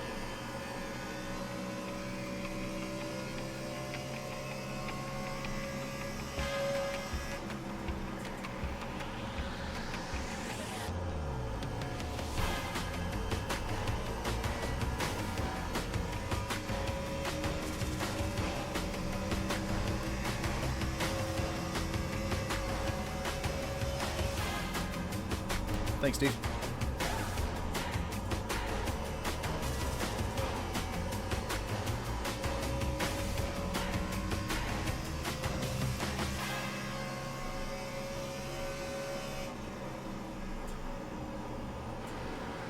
Back to the 3 wide with DJG 175 at Charlotte in the latter stages. Pit stops coming up soon. You saw it before the break. Kyle Terzak involved with Kyle White. White going down a lap, got into the fence, and eventually collected Kyle Terzak, much like what we saw. Sorry, other way around. Kyle White was TJ Majors. It was Cody Curious Wally to see what this collecting lap Terzak, looks like. but a very similar Pace incident compared to with TJ Majors P2 with and Kyle 3. White. Both drivers running into a lapper and having problems. Just a tough break for both of those guys. Nothing they really did wrong, just wrong place at the wrong time. I want to make note, too, here. Before we went to break, Millen had about a 3.5-second lead over Adam Pettit, and that has shrunk to 2.6 seconds. We saw it at the end of the last long green flag run. Millen really got loosened up. That right rear tire screaming at the end of that run. So maybe All right, I pushed a little bit on that one, just a little more wheel, so I just wanted to know where we stood. One note on that, Steve, he's running around a lot more lap traffic than he was that last Yeah, run, so I put a too, little so bit. that problem might be exacerbated just a little bit. Also also want to make note here, TJ Majors involved in that incident that did not draw a caution flag. Zach Millett may be running him down here sooner than later, about a half straightaway away, so he's going to have to put the 6 a lap down. Question remains, does TJ let him go by? I plead the fifth. Millett Still still got 2 more lap probably... rows to get to. So Probably what they've another got to 10 do laps basically, at least since here they've for got Millett before track we see him position back behind on us, pit road, but this will or be his they don't have final track stop. position behind I us, think they he's got a gonna short catch pit, TJ so prior to that. at the end of the day, I was hopefully gonna we got say, like a you lap know, newer tires, discussing and that off air of whether he was we'll gonna keep get to some him distance before between us. pit stops or after. And you think Zach's thinking about that right now? Do you think that's in his mind? Perfect. Running around 100%. TJ? 100%. If he's thinking about it, he's gonna pit when he gets to the back of that 6 car and try to leapfrog him in the pits. Which honestly, I don't know that's the right plan either. You're going to change your whole strategy because you don't want to run up on a guy that's angry with you. Can't have a strategy if you're on the rollback either. Well, at the same time though, if your strategy bites you because you don't want to try and lap the guy, Thank you, sir. I don't know. I don't know if I like it. I think you kind of put him up on the dash and you try to make the pass. Stick to your strategy. Stick to what you know is gonna make it work. Unless he just flat cleans you out.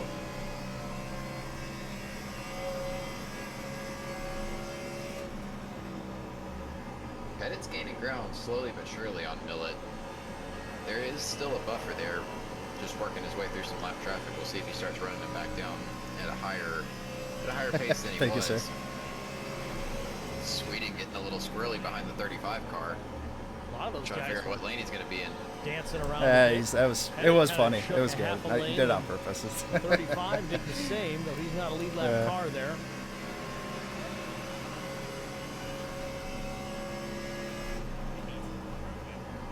Also, too, when you're coming up on the end of the back straightaway, Here we go. and someone is TJ in the wall. Oh, that was close. TJ hit the fence and turned it hard left. I don't know. He tried to make it look good. Didn't make it work. Allegedly. Allegedly. Yeah, I hope I didn't sound like Allegedly a in Minecraft. dick. I was actually. Oh, I did. Nope, Oh, puts TJ god down damn it! another No, I lap, didn't. gets I didn't away want to with sound like it a clean. dick. I wanted to appreciate it. Oh, All right, Zach, you can breathe again. You can get some God color damn back it. in your face. But honestly, Cole, he was very cautious about it because you saw how far down the racetrack Zach was. oh, I on thought he corner kind of right just before swerved he down to did kind of fuck with me after I much passed him. space to the That's why I center kind of giggled. possible, which hasn't always Oh, fuck been the me. case. Now I feel like a dickhead.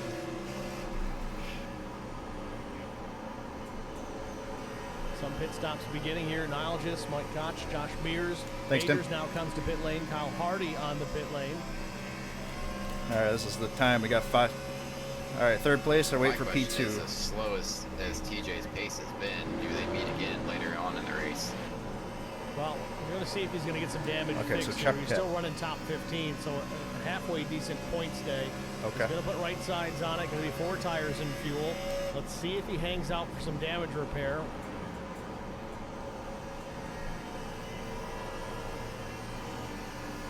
Fast pit stop, 14.5 for Majors. We have Sweeting on pit road as well. One Carson of the Kvapil. leaders. So now the top 3, it's Zach Millett, Adam Pettit, Chris Meffert. Kvapil comes to pit lane. Thank you.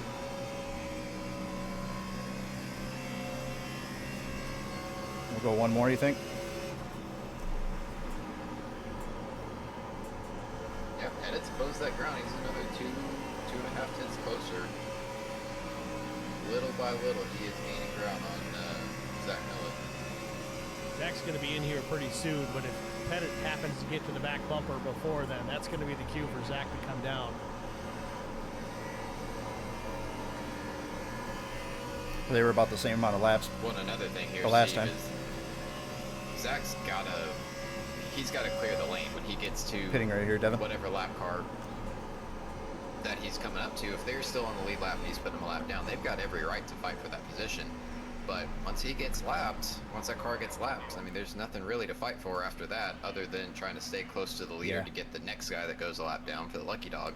So All right, full fuel Zach's going to have and a little bit harder time getting past these lap cars than than Pettit will, because likely they'll just pull over and let Pettit by. Pettit dealing with some dirty air off of Brian McCann here, and that advantage for Zach jumps up to almost 2.8 seconds now. As Millet comes to pit lane. What'd you look like? Final stop. Follows him in. 61. Okay, yeah, that's what we want. Final pit stop for Zach Millet and Adam Pettit. Brandon Mefford stays out on the racetrack. Will inherit the top spot. Are we on the lead lap? Got the 2 leaders on pit road, just staring each other down. Well, Pettit staring Millet down. Oh, it's the leader behind us. All right. That's all we wanted, just in case something happens. And Steve, you think Pettit made the call to follow Millet in, or do you think that was the lap he was going to go in anyway, and Millet just happened to go in the same time he did? Hell yeah. As far back as he was, I think you're probably trying to wait This to is see Chuck what in the front of leader us. does. I know we say this so often, if you follow the leader, you're going to follow the leader. Thanks, Larry Mack. But at the same time, you know, Copy. Pettit's got the pace, but do you just want to salvage that solid finish? Man, when you're that close to the lead, it's so hard to do that. But I mean, I'm looking at the leaderboard though. Millet's not going to cycle to the lead, at least not immediately. Judd Sweeting has undercut the 31 by a huge margin too. It's very interesting too, because the pit time for Sweeting was, the overall pit lane time was 40.52 versus Millet's 40.23, and his pit stop was about a quarter second slower than Zach. So I'm not sure where he made it up, but he made it up somewhere. Now, by the time Millet gets back to him, those tires are going to be worn out just a little bit. Well, I see where he made up the time. Sweeting's pit stop was 4 laps prior to Millet, so he was picking that track position up on track with a faster tire.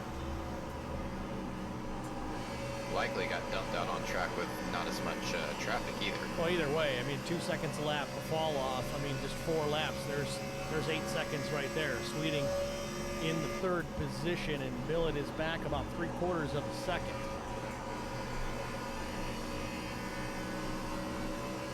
Meanwhile, Chris Mefford, Casey Bentz, the top 2. And here comes Mefford from the race lead down pit lane. That's such a hairy pit road entry. You're still sliding all the way past the commitment line. I'm trying to think back. Was it here at Charlotte or was it Kansas? And I think it was maybe Reddick ran somebody over real bad like that the last handful of weeks.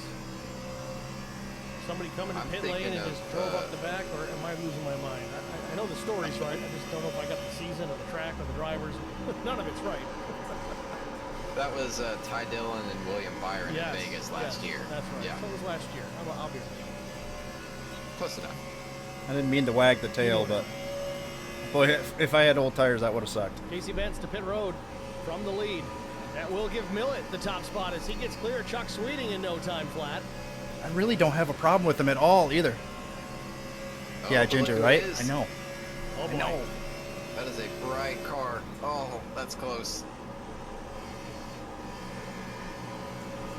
Didn't do him any favors, but he let him go clean.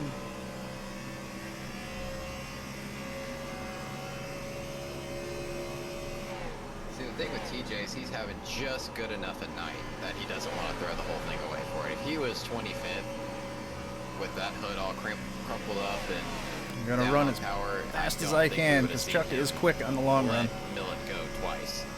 Yeah, I mean, TJ runs Kind the of full the theme of the season. night. Not Run, all but these don't burn NASCAR your drivers shit, right? that come over here and run with the IROC Challenge Series. They don't always run every single race. They come out All right, when so they Chuck can. is Obviously, they're fast busy in the long guys, run. especially during the season. But TJ runs almost all of these. I can't remember the last time we saw TJ miss a race. It's second or third season. I would we've like seen to him imagine out the here difference with in IROC, tires so he's trying to do would this even us out, even with and him pick being up that a much better than us on the championship. So long run. top 15 finish as he sits 14th, first car a lap down. He's not out of this. The chances of a win probably out the window at this point, but there's still a few positions he could pick up under the right circumstances. Yeah, caution comes out. You go down, you get 4 tires. If you've got any left, try to get. You could probably get about a minute to a minute and a half of damage repaired under caution. Maybe a little bit more. I would imagine he's probably got 4 to 6 minutes of damage, if I had to guess. And so, I mean, you can knock a pretty good chunk out of it. And, you know, Yeah, because he kind of has Larry to. Mack, what happens when you got a caution? They breed more cautions. So, yeah, TJ's not totally out of this yet.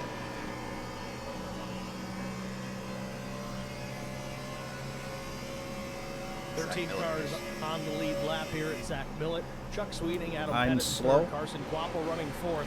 That seems to be his comfortable place here tonight. He started there, and he's been running there a majority of the night. Jason Niles just fifth, sixth, 69. still reaping the benefits of the timing of that early caution. Seventh, Josh Mears. Brent Butler is eighth. Chris Meffert back to ninth after pitting from the race lead. Mike Koch and Steve Luttrell battling for the 10th spot. Slade Benish is 12th, and Brian McCann. Do you hear what Brian said? 13th. That's something we haven't talked about a whole lot tonight is Steve Luttrell. Obviously, I know him from the PSRA series. As well I do hate it for him because this is his like playground. Like this. Yeah, really quiet. I really expected to come in tonight and just watch Adam and Brian just disappear into the sunset. He's there and he's making up good positions. And, I hope so. a lot of different ways. I don't know that I've ever even heard the man speak, so I'm partially That's convinced he doesn't pretty exist, close to where I finished last week, so he's it'd be having himself nice. a pretty good night here. I believe this might be his first or second start in IROC Challenge. I think he started last week, so yeah, race number 2, I think, for Luttrell. And putting on a decent showing. Sitting there in the top 10 right now in the 10th position. Luttrell will be running again in the PSRA Open Truck Series. That'll be Sunday nights. He's been running here with Wayne Cannon's 4-Wide Motorsports on Monday nights, the late model stock series. So very excited to run multiple types of disciplines, whether it's trucks, late model stocks, this B car here in the O'Reilly series. Just likes to get out there and turn laps. Already showing a lot of improvement from it. Just looking at, back to the PSRA, the start of the season, he was very much off. He was very unfamiliar with setups. He got some help from a few guys, started to figure some stuff out. I mean, he was competing for race wins there at the end of the season.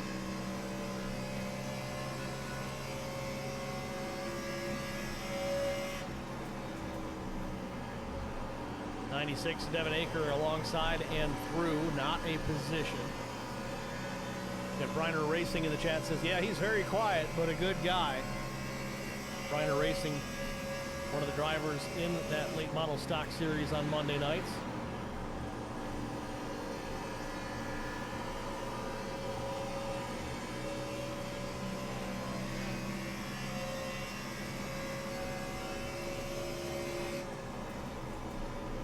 Chris Mefford marching his way back forward up to 5th. He was 9th just a few moments ago. But now about 8 seconds to run down Carson Quapple.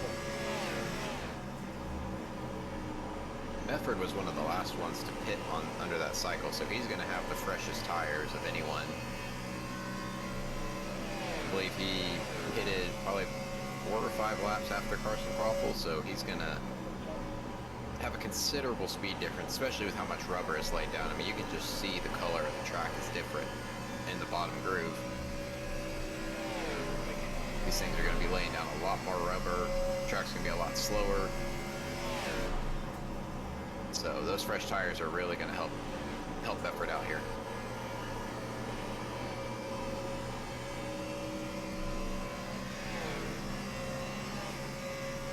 Mefford running just about the same lap time as Carson Quapple the last time by.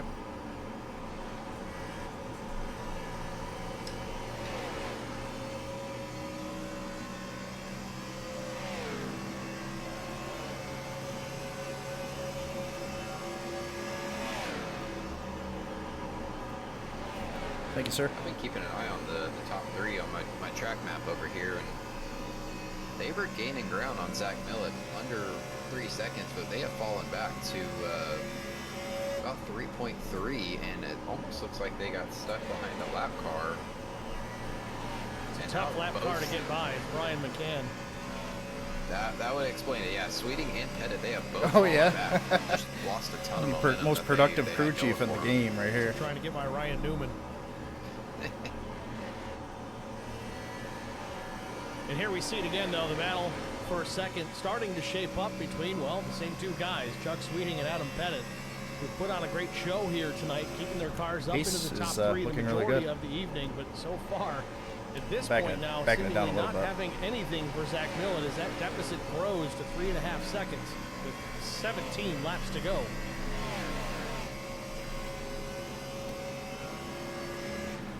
Yeah, I think these Just a two, couple. their best bet is to just really run single file like they have. Because that'd be the play. Save Because I mean, tires. everybody from third on back's You gonna got do it. P2, You know. P3, you got podium set up already, and just let I mean, not let Zach have it, but save your stuff as much as you can. If they get to fighting, there is a chance that there is contact. We've seen that all night long, and so far Oh, wow. everyone has cheated death by diving into the corner, sliding up to the guy to the Thanks, outside, Tim. but you can only cheat death so many times. We can also got to keep in mind we've seen some really fast race drivers, some very quality race drivers have issues with drivers out on track being taken out effectively by not their own doing. TJ Majors, Kyle Turzak getting the short end of the stick in both of those issues. It's not to say it can't happen to Zach Millen. He still has some lap traffic to work his way around. You kind of have to tiptoe around these guys.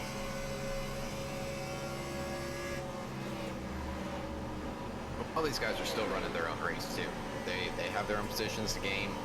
Like I mentioned Figured out earlier, what I I mean, was you're doing in coming up freaking on, turn 1 and 2.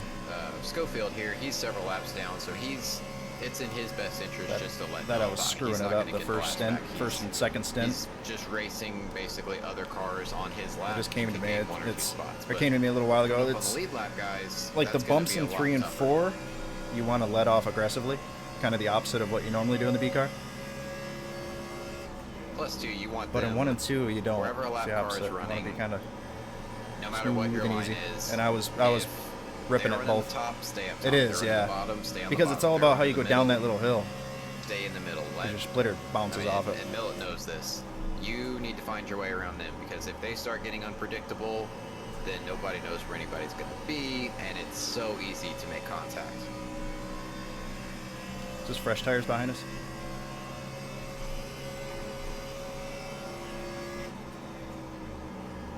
Top three drivers still running pretty quick laps. Millet with a 30.04, Oh, okay, not too bad. Pettit with an 07, and Sweeting with an 06. That's all impressive and great. But Pettit's got some lap time to make up here. 3.6 seconds the gap. Not going to be able to make that up in this amount of time if you guys are running about the same lap time as the race leader. Caution would certainly change everything. But not had many of those here tonight.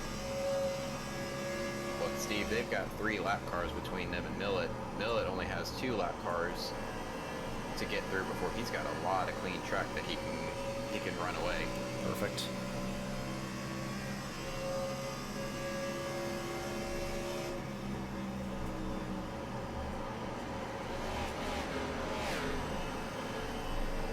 Thanks, Steve.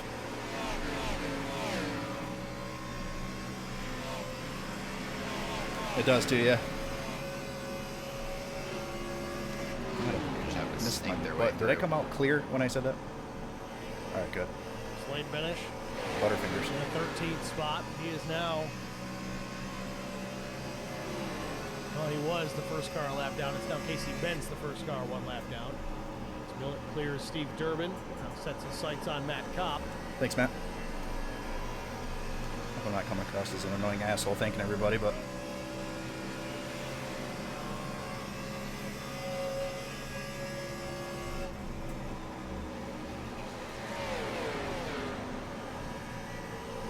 You can get past Mike here. He's got open track, but how much does he fight back trying to stay on the lead lap? you're right. He gives it to him.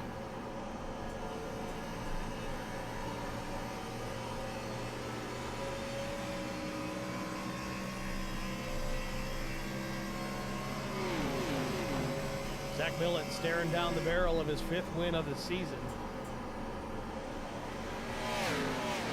We've seen this time and time again, Colt. You think a driver's got it locked up, just logging laps here with 8 laps to go, or about to be 8 laps Yeah, to you're go. right. You're right. And then that dreaded caution comes out. We've seen a lot of I've noticed this incidents out league's on the pretty track darn good tonight about it, though. that, There's a lot of frankly, really should have been a lot of, cautions. Not good even by chatter, if you will. NASCAR standards, You know, but everybody kind of based on knows my each other. I think experience it's watching these races and iRacing, most of these guys have covering been and racing together for a long time. They should have been cautioned. For whatever reason, it did not come out. Some drivers certainly not happy about it. I'm sure Kyle Turzak is one of them. Definitely shows. But what do you think? Yeah, Turzak. You gonna see another caution or what? Zach's gonna kill me if I say I think we're gonna have another caution. Copy. I mean, there's always a possibility of it. Guys are, I mean, this is a long race. Guys are getting tired. Say what you want, Steven Smith, about racing and even sim racing by extension. This stuff's hard. You're working hard. You're Just got my left rear on that blue, and it lit the arms R's up a little bit. It was freaking They sweet. don't suffer from the extreme temperatures unless you're like me and you don't have airflow in your room, and your PC works as a heater for you. But your arms are tired, your mind's tired, you've been at it for several hours. I mean, driver fatigue is a real thing, even in sim racing. You can make fun of it all you want, but this is not something easy. This is not a walk in the park for these guys to do what they're doing for as long as they've been doing it. Mistakes can't happen. And interestingly enough, I will say that, and I know Zach personally, but the same token, his rig is set up in a room that does not have very good airflow, and it has not been a rarity for the temperatures in that room with everything going to run the simulation and all the equipment to see the room temps jump well over 80 degrees in that room. I know that's nowhere near the 100 plus that we see in the real race cars, but when you're not accustomed to it, you don't train for it, it does make a difference. Yeah, I 100% agree. And if Why is this kind of thing always happening with like just a handful of laps left? If he doesn't have a lot of airflow and his room can get hot like that, just imagine some of these other guys that maybe they don't have as good a setup, or maybe their setup's up in a closet or somewhere else, or they don't have a good cooling system on their PC. I mean, heat is heat. Whether it's 110 degrees or 85 degrees, like you said, if you're not used to it, it will get you. Amen, Doug. Rig, not the airflow. Amen, Doug. Coming to 3 laps to go for Zach Millett. 3.5 seconds the advantage back to Adam Pettit. Who gets Chuck mad from Sweeting. practice? That's not a thing. Pettit now putting some separation between himself and the 75. Where's the admin? Like, Carson Waffle a ways back, just getting off turn 4 into the dog line. just chat disable him. Chris Mefford, though, having a solid run, staring down a top 5 here tonight. I thought they did. Hang Maybe on to not. I get position. him Chris confused. Wally would love to try and change that. A top 5 for the 51 would be a breath of fresh air for the season that Chris has been struggling. Yeah, they're great with. about it, aren't they? Didn't get a whole lot of practice here tonight, as we said. He got in to the house maybe less than an hour before qualifying. Oh shit, this is the white. Let's get it. Just jump straight into it, battling for a top 5. Started 34th, he's running 6th. That is not a storyline Zach Millett wants to hear. He does not want to hear about 2 hungry guys trying to fight for a top 5. Well, half a lap away from the white flag. He just needs to get back to the stripe here and pray for no cautions. Millett off turn number 4. Barney with the white, ready to wave it. There it is, coming to the start-finish line. Final lap for Zach Good shit. Millett. Let's get another one, buddy. Good stuff.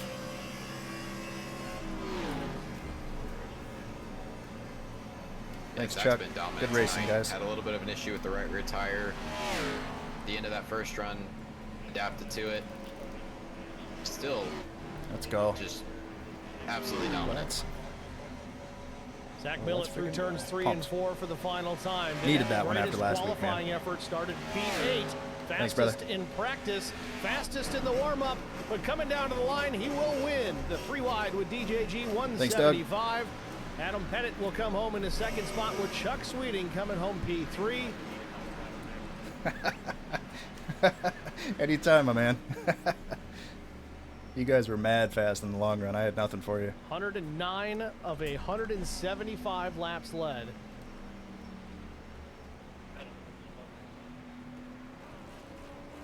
And win number 5, Zach Millett.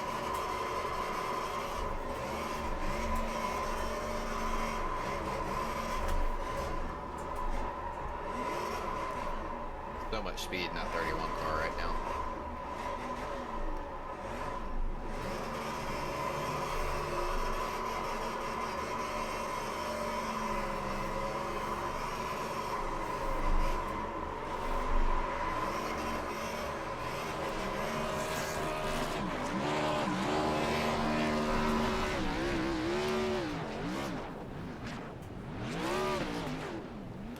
Pump, bro.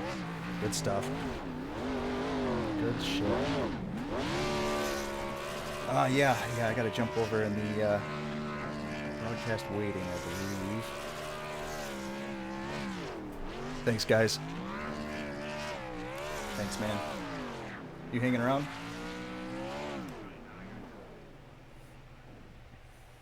A very happy Zach Millett parks it on the Coke Hell 600 yeah. logo Hell here yeah. at Thanks start again, man. I finish line appreciate after it. picking up win number 5 on the season. All right, man. Gotta Sounds be good. happy. We're gonna step out though. We'll be back with our top 3 finishers, hopefully in the broadcast booth after this. Stay with us. We'll be right back. I gotta figure out where to go. That one.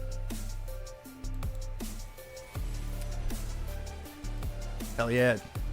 Timmy, Vince, Ginger. Thanks, guys. Yeah, crew chief was on point, man. It's on point. It means so much. Honestly, it really does. Good racing, guys. That was fun.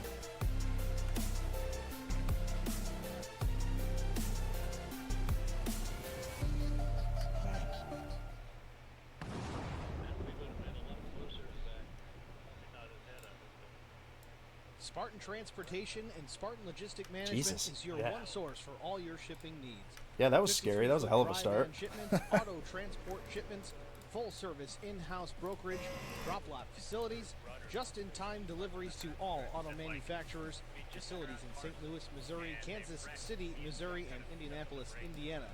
Spartan Logistics LLC, proud sponsor of Man. the IROC series, Kyle Stephens, Which is UMP never modified easy. and Silver Crown driver, and Gordy Gundaker, World of All right, Outlaws we'll Ladies. switch over to the broadcast and we'll be Visit us back at after that. Spartan-logistics.net or find us on Facebook.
Back at Charlotte Motor Speedway, Zach Millett victorious for the 5th time this season. Who can stop this guy? Let's get a word with the driver of the number 31. Pull him up into the booth here. Zach, it's Stephen Colt in the broadcast booth. You got us? Hey, you guys, got a copy. Zach, congratulations, man. 8th place starting position. Saw you were very quick in the practice session. Top of the charts for a while till Terzak took it away. He had his own issues throughout the course of the race. Not a great qualifying effort. I mean, top 10, but for your standards, you certainly wanted to be higher up in that running order. But it wasn't long. Put that thing out into the wind. Avoided some chaos throughout the course of this thing. 109 laps led after starting 8th and route to your 5th victory of the season, man. What was going through your head there? I know you've had some bad blood this season with TJ Majors. Me and Colt were talking about just later on in that run whether or not you were going to make a decision to pit prior to lapping him or not. What was the eventual decision there? At least the reasoning behind staying out and trying to pass the 6 and put him another lap down instead of pitting. To be honest, I wasn't really thinking about it. Like, I was aware that he was in front of us there, but I don't have a problem with him at all. And I don't know. You know me, Steve, better than anybody, really. I forget everything week to week, like except for last week when I killed Adam. That's been on me since it happened, and I hate that happened. But usually I kind of forget week to week, and I just kind of try to come in with a fresh mind. Well, you got back out there, pit cycles. You got around Chuck Sweeting as he was able to undercut you on that pit cycle. He came down 4 laps sooner, so took advantage of that 2 seconds a lap faster tires. But it was not long. You took the pass away. Never looked back once those top 2 made their pit stops for the final time, and you led all the way to the end of this thing. What makes you so fast here at Charlotte Motor Speedway? If anything, it was all the wrecks right at the beginning of the race. A lot of the really fast guys here that really specialize here at Charlotte, they had some trouble, and it had to be a lot of things line up perfectly for me to get up front here. I'm not a huge fan of Charlotte. I like the track, but I'm just never fast. Kind of takes me a while to get in the groove of it, and like the first 2 stints, I was really messing up turn 1 and 2. I just wasn't doing it right, and towards the end of the race, kind of finally figured it out. But I came in tonight thinking it was going to be a Brian McCann and Adam Benefield show, and it usually is. Those guys are lights out here. But I got to give a shout out to Adam and Chuck, man. Those guys were both so fast on the long run, and that whatever run it was, I think it was maybe that 3rd stint there, where the 3 of us were just kind of swapping, and man, it was a blast. It's as good as it gets. That second to last pit stop, that long green flag run there, when they were able to take the spots away from you, you slip back to the 4th position. Right rear tire getting too hot there. You seemed very loose, made some contact with the wall a couple of times. I was just talking to him about it. It was weird. It actually seemed like the right front just pretty much blew. I mean, it was probably my worst run of the night. I think I was in the 40s, and it was really unbalanced. It was like in the 40s right front, right rear was, I believe it was right at 80. So I mean, it was a dump truck. Off next week with the break for the broadcaster, so to speak. But the next race, couple of weeks out, May the 12th at Talladega Super Speedway. Another racetrack that I would say is probably not on your favorites list. How do you prepare for that event out in Alabama? Well, I'm glad we have an extra week in between, so I can start sending out fruit baskets to everybody, maybe 3 or 4 of them to TJ, and try to get some friends for Talladega. And I don't know, I'm actually supposed to work those next 2 weeks, so I've got to do some work and get some swaps in, and hope to God I can make it. All right, Zach. Well, job well done here tonight, picking up win number 5, man. Who do you want to thank?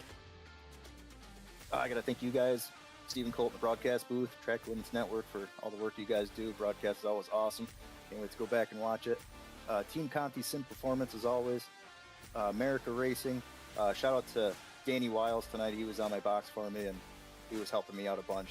And I really appreciate him being up there and giving me that peace of mind, so I don't have to look down and wreck coming off 4. Shout out to Track Bar Media, EMR Paintball, RB Racing, and shoot me a follow on Twitch at that S4 guy. All right, Zach. Congrats again, man. Thanks for talking to us. Good luck in a couple of weeks. Thanks, guys. Zach Millett, race winner here in the 3 wide with DJG 175. Next, we'll go to the runner-up, Adam Pettit. Both the 2nd and 3rd place drivers. It almost feels like a win for him. An awesome run tonight, very fast. Not the greatest qualifying efforts by any stretch. 20th start for Adam Pettit. Let's see if we can get a word with him now. Adam, it's Steve in the booth with Cole Dansley. You got us? Yeah, I got you guys. Adam, congratulations, man. A hard-fought 2nd place finish. You had a fast car out there. You could hold your own with Millett for a little while. Chuck Sweeting, kind of the same story, but a little trouble in qualifying. Started back in the 20th spot.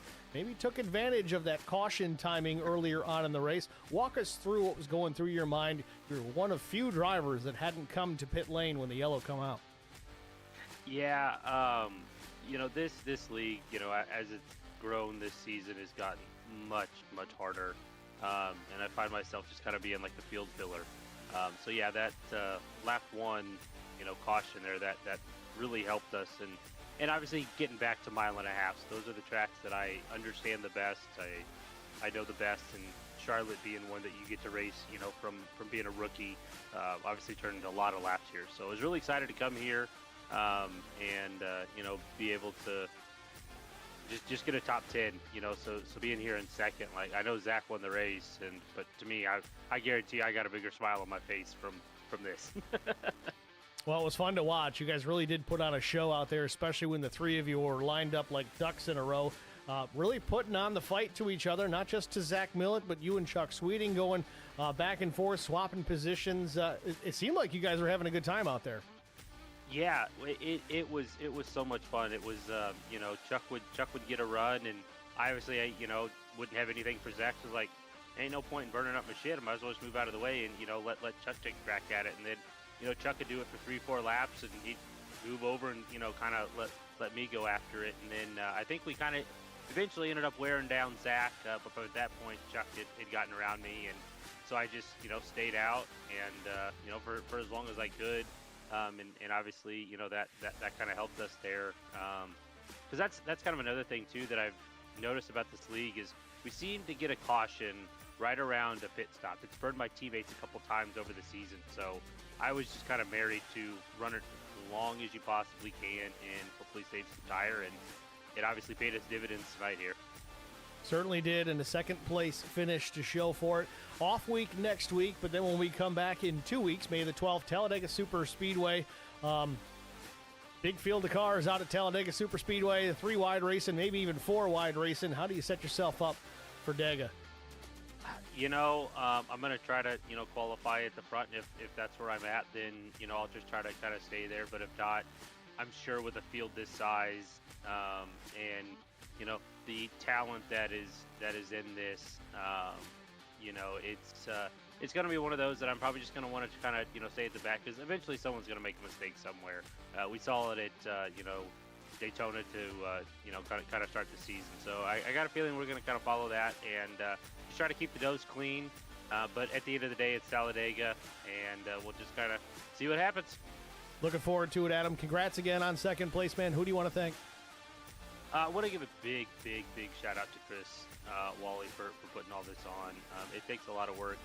I asked him if I could kind of help, and he kind of unloaded a bunch of stuff, and it's like, holy crap, you do all this. So, big shout out to him. You for a killer broadcast. They are hands down my favorite iRacing broadcasts, to go watch, even when I don't even race in them.